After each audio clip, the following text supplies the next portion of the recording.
upcoming na si Matibag at mukhang si Senator Alan Peter Cayetano ang MVP, ang star judge na magque-question sa kanya, na magigrill siya. So yun lang naman ang nangyari. Yun ba ang dahilan kaya naging hinog yung kaso niya? On the other hand, yung mga senador na apparently kakampi ni Matibag ay wala namang nangyari in the interregnum para maging hilaw ulit yung kaso nila.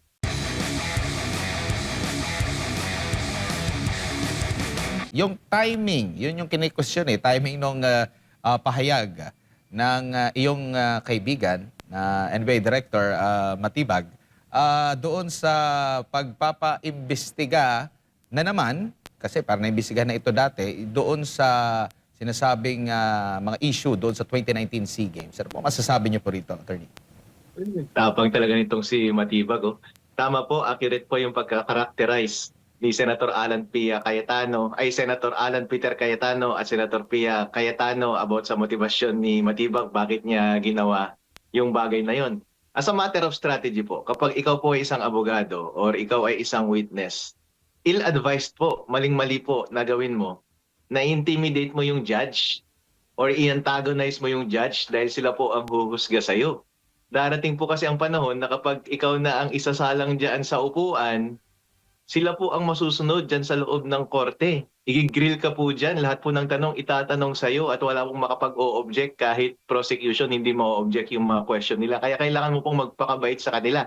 At kailangan niya rin sanang maging maingat na itong usaping ito ay hindi nagre-revolve around sa personality ni Mr. Matibag. Isipin po niya na kung nag-witness siya sa prosecution ay mas higit sa sarili niya yung subject matter ng impeachment. Kung ang objective ng prosecution ay mapanagot si VP Sara Duterte at para sa kapanandaw ng publiko, wag niya sanang gawing about sa sarili niya yung impeachment trial at i-undermine niya yung buong strategy ng prosecution para lang maipromote yung kanyang sarili at i-intimidate yung mga husgado. So maling-mali po yung ginawa ni Mr. Matibag. Ang advice ko sa kanya, kapag pasok mo dyan, sir, magpakabait ka ng konti. Huwag mong i-antagonize yung mga husgado para magpakabait din sila sa'yo para hindi rin accidentally na ma-undermine mo yung overall strategy ng prosecution. Ngayon po, tuwang-tuwa yung defense dahil sa nangyari na yun. Kasi sa unang sabak pa lamang ng kanilang first part, yung dalawang witnesses ay mahina na po, kaya nila inatras yung dalawang witness eh. Tapos yung susunod na witness na isasalang nila napaka-belligerent pa towards the judges. Hindi po maganda. Kung baga, pwede ka naman sana maging subtle pagdating sa iyong side moves. Pero hindi ganun ka bold, ka brazen. Medyo out of taste na po, out of class. Kahit yung mga senador at publiko, hindi mo po mapupunta sa iyong panig.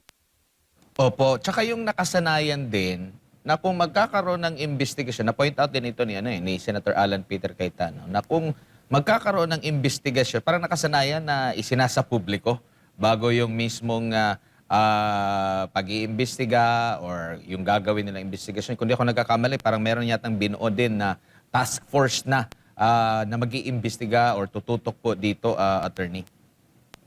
Pero it begs the question, yung sinabi ni Senator Robin Padilla kanina, coincidental lang ba ito o sinasadya? Kasi what are the chances na gagawa ka ng ganong announcement just days before katatawagin para mag-testify? At kung kailan mainit yung discussion sa loob ng impeachment court kung isusubpina ka o hindi, or nagkaroon yung issue about sa supposed na excuse mo pagdating sa date ng iyong presentation. Anong chances na magtatapat yung event na yon at sa event ng announcement mo kung saan ang tinatarget ng iyong expose ay yung isa sa mga apparently hindi mo kampe na mga senators, judges. So anong chances nun? Di ba napakababa po. Statistically parang insignificant. So mas kapani-paniwala na itinaon niya talaga yung announcement na iyon sa ahead of his imminent testimony para ma-intimidate yung mga husgado at ma-antagonize yung mga husgado. Pero I don't think, ano kaya ang nasa isip niya, bakit ginawa niya yung bagay na yun? Siyempre, isipin niya, there is no other thing that I can do with this than antagonize yung judge. Gusto niya bang i-antagonize yung judge? Sana inisip niya yung interest ng makakampi niya, dinadamay niya yung buong prosecution. Opo, tsaka parang nakokonekta na nga na lahat ng mga sinasabi nila, maka Sara, maka Duterte, mga kritiko ng administrasyon, ay sila yung nakakasuhan, inirereklamo at subject ng mga investigasyon, attorney.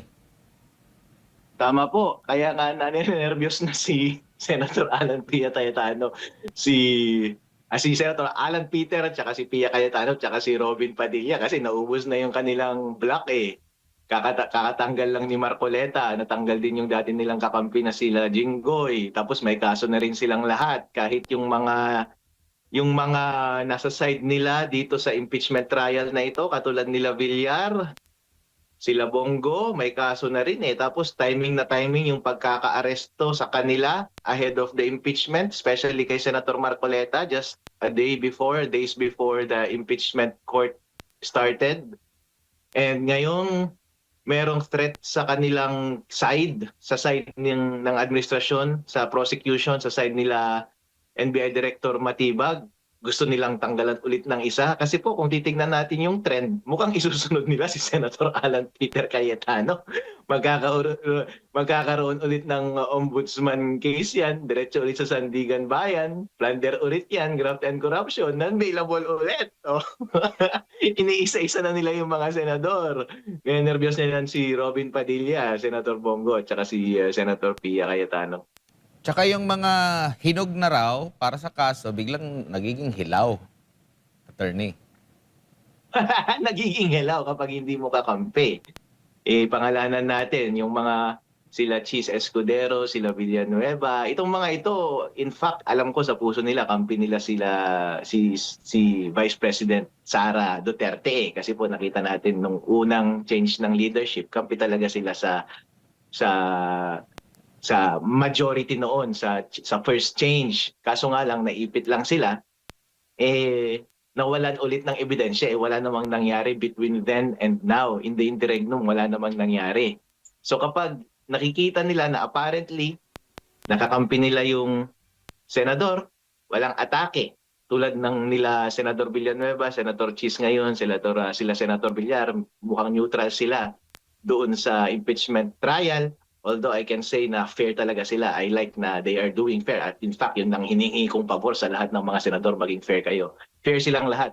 Pero siyempre si Senator Alan Peter Cayetano, medyo na-advance niya yung case ng mabigat siya na hadlang na nagko-cross-examine o nagbibigay ng reasonable doubt sa teorya ng prosecution. Yun yung unang aatakehin ni Matibag ulit. Kaya nakakatakot.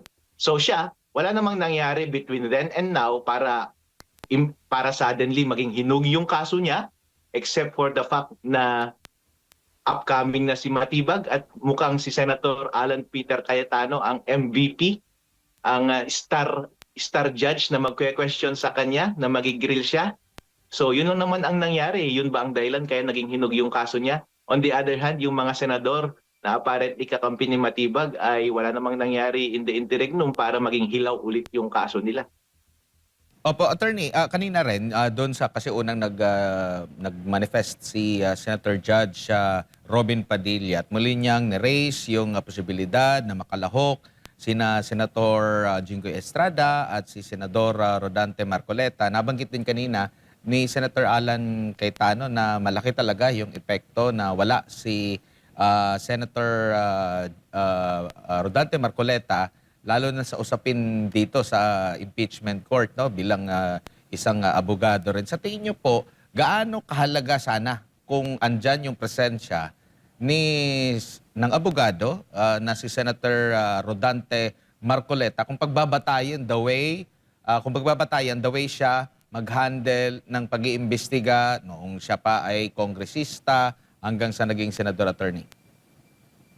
Kumbaga sa opposition sa legislative department, siya yung star player Siya yung MVP. Kumbaga siya si Jordan sa Chicago Bulls.